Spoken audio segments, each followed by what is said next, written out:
अस्सलाम वालेकुम dear students. हमारे पास यूनिट 10 कंटिन्यू था, जिसका अभी हम एक थ्योरम पढ़ेंगे कि the line segment joining the mid points of two sides of A triangle, यानी किसी भी ट्राइंगल के कोई दो साइड्स की जो मिड पॉइंट्स हों। मिसाल के तौर पे ये ए बी सी ट्राइंगल है हमारे पास, इनमें से ए बी और ए सी की हमने मिड पॉइंट्स उठाई हुई है। ये ए बी साइड और ये एक ए सी साइड, इनका एक्स और वाई जो है वो हमारे पास मिड पॉइंट्स हैं। तो कह रहा है कि जो लाइन सेगमेंट इनकी मिड पॉइंट्स को ज्वाइन किए हुए होगा वो जो है पैरेलल होगा टू द थर्ड साइड, यानी ये लाइन सेगमेंट जो है पैरेलल होगा थर्ड साइड बी सी के। ये एक थ्योरम है। And is equal to 1/2 of its length, और ये जो है वो इस लेंथ के हाफ के बराबर होगा। मतलब बी सी जो है वो एक्स वाई का डबल होगा, या कह लें कि एक्स वाई जो है वो हाफ होगा बी सी के। एक तो ये इसके पैरेलल होगा, दूसरा इसके हाफ के बराबर होगा। तो ये थ्योरम है, यही हमें जो है वो प्रूव करना है। तो हमने लिखा है, गिवन हमारे पास है कि एक्स वाई जो है वो मिड पॉइंट्स हैं ए बी और ए सी की in triangle A B C. X Y जो है यानी एक्स वाई ये लाइन सेगमेंट है ज्वाइनिंग देम। तो प्रूव ये करना है कि X Y is parallel to B C and X Y is half of B C, ये इसके हाफ के बराबर है, ये हमें प्रूव करना है। तो कंस्ट्रक्शन हम ये करें कि जो एक्स वाई सेगमेंट है इसको प्रोड्यूस करेंगे up two point D point तक इसको लेके जाएंगे। इस तरह के जो y से लेके d तक का जो डिस्टेंस होगा वो इस एक्स वाई के ही बराबर हो। यानी हम कंस्ट्रक्शन ही ऐसी करें कि y से लेके d तक जो डिस्टेंस होगा वो वही होगा जो एक्स वाई तक का है। कितना ये हमें नहीं पता, लेकिन इन दोनों को बराबर रखना है आपने। फिर क्या करना है कि d और c को ज्वाइन कर देना है आपने। तो इस तरह ज्वाइन करने से आपके पास जो शेप बनेगा वो ये रहा, और इससे हमारे पास ये जो दो ट्राइंगल आए हैं, एक ए एक्स वाई और दूसरा वाई डी सी, ये वाले ट्राइंगल्स, इन दोनों ट्राइंगल्स की हम करेंगे करेस्पॉन्डेंस। तो इन दोनों ट्राइंगल्स की करेस्पॉन्डेंस में हम देखेंगे कि क्या क्या इन दोनों ट्राइंगल्स के अंदर बराबर है, क्या क्या कॉन्ग्रुएंट है ऑलरेडी गिवन जो है वो हमारे पास। अब देखें, हमने पहली पॉइंट लिखी है कि एक्स वाई कॉन्ग्रुएंट है वाई डी के। ठीक है, एक्स वाई जो है वाई डी के कॉन्ग्रुएंट है, ये हमारे पास कंस्ट्रक्शन में था। ठीक है, तो रीज़न हमने लिखा है कंस्ट्रक्शन। और आप इन दोनों ट्राइंगल्स के अंदर देखें कि ये जो ए वाई है ये वाई सी के बराबर है, क्योंकि ये जो पॉइंट हमने वाई ली थी वो ए सी का मिड पॉइंट लिया था। तो ये दोनों आपस में क्या होंगे, कॉन्ग्रुएंट होंगे। तो वो भी हमने लिखा है ए वाई वाई सी कॉन्ग्रुएंट, ये गिवन था हमें। और दो ट्राइंगल्स जब इस तरह आमने सामने आ जाएं तो फिर ये वाली जो दो एंगल्स होती हैं ये कहलाती हैं वर्टिकल अपोजिट एंगल्स, और ये हमेशा आपस में बराबर ही होती हैं। तो एक एंगल है ए वाई एक्स और दूसरी है डी वाई सी। आप चाहें तो यहाँ पे 1 2 लिख सकते हैं, 3 4 लिख सकते हैं, ताकि शॉर्टकट पे आप नाम दे सकें। हमने इनके कंपनी नाम लिखे हैं, रीज़न लिखा है वर्टिकल एंगल्स। तो अब दो साइड इसकी, एक एंगल और इसका एक एंगल, ये तीन चीज़ें आपस में कॉन्ग्रुएंट आ गई। तो आप लिखोगे कि अब ट्राइंगल एक्स वाई और ट्राइंगल वाई डी सी जो है वो आपस में कॉन्ग्रुएंट हैं। Reason side angle side postulate हो गया।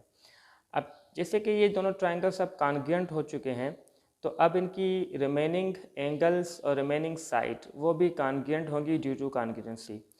अब ए एक्स जो है वो सी डी के जो है वो कॉन्ग्रुएंट होगा, कि हमने लिखा है कि एक्स अब कॉन्ग्रुएंट है किसके, सी डी के। यही एक साइड ये जो रहती थी जो हमने इन 3 पॉइंट्स में नहीं लिखी थी, दो साइड तो हमने लिख दी थी। तो एक्स सी डी के कॉन्ग्रुएंट होगा, और उसके अलावा एंगल एक्स ए वाई, ये वाली एंगल जो है ये कॉन्ग्रुएंट होगी एंगल वाई सी डी के। वाई सी डी और एक्स ए वाई, ये दोनों एंगल्स आपस में क्या होंगी, कॉन्ग्रुएंट होंगी due to the congruency of triangles. सही है।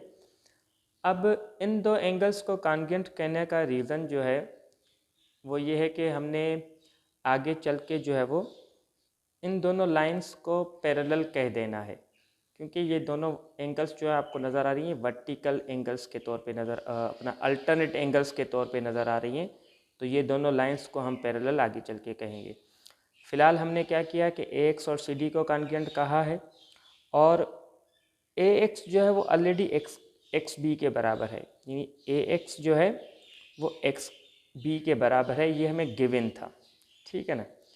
तो अगर AX बराबर XB के है और AX बराबर CD के भी है, तो अब XB जो है वो CD के बराबर हो जाएगा, सही है ना। AX बराबर CD, AX बराबर XB, तो XB और CD ये दोनों क्या हो जाएंगे, कॉन्ग्रुएंट हो जाएंगे। ये ट्रांजिटिव प्रॉपर्टी कहलाएगी, क्योंकि दोनों जो है वो AX के बराबर हैं।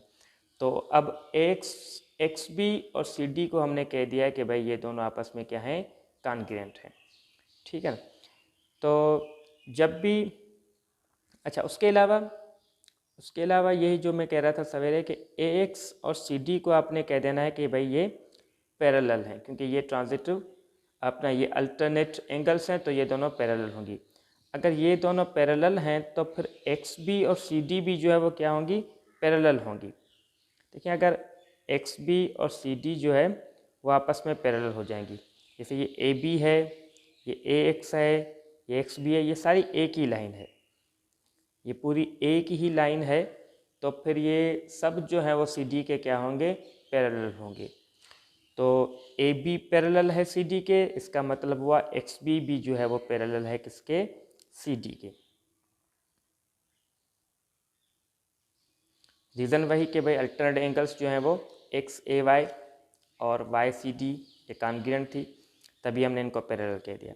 अब जब भी इस 4 साइड्स वाला शेप जो आपको नज़र आ रहा है XBCD, ये वाला, ये क्वाड्रिलेटरल है, तो अब इसके अंदर अन अपोजिट पेयर साइड्स का कॉन्ग्रुएंट भी है और पैरेलल भी है।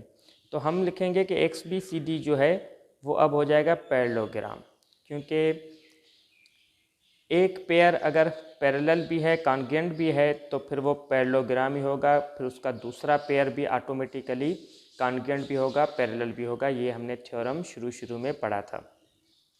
तो अब अगर ये पैरेललोग्राम है तो फिर इसका XD जो है वो पैरेलल होगा BC के। हमने लिखा है कि XD पैरेलल है BC के और XD कॉन्ग्रुएंट भी है BC के, क्योंकि opposite sides of parallelogram are parallel and congruent. अगर ये पैरेललोग्राम हो गया है प्रूफ, तो फिर इसका एक तो था जिसके बिना पे कहा हमने पैरेललोग्राम है, तो दूसरा अब ड्यू टू द पैरेललोग्राम आप इसके दूसरे पेयर को भी कहोगे कि ये कॉन्ग्रुएंट भी है और पैरेलल भी है, ठीक है। अब अगर XD जो है वो BC के पैरेलल है, तो फिर XY भी क्या होगा, BC के पैरेलल होगा। XY parallel to BC।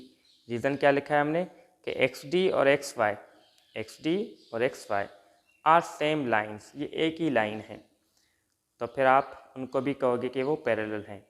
उसके अलावा XY जो है वो हाफ ऑफ XD है। ये XY, ये YD दोनों इक्वल हैं, तो ये पूरा डिस्टेंस होगा XD, तो XY जो होगा वो हाफ ऑफ XD होगा। ये कंस्ट्रक्शन में था हमारे पास, ठीक है। अगर XY XD का हाफ है तो XD और BC ये दोनों तो बराबर ही हैं, जैसा XD वैसा BC। तो अब आप कहोगे कि XY जो है वो हाफ ऑफ BC भी होगा। XY is half of BC। Reason ये है कि XD जो है वो वही है जो BC है। तो आपके पास प्रूव हो गया कि जो XY है वो पैरेलल है BC के, और XY जो है वो उस BC का हाफ भी है।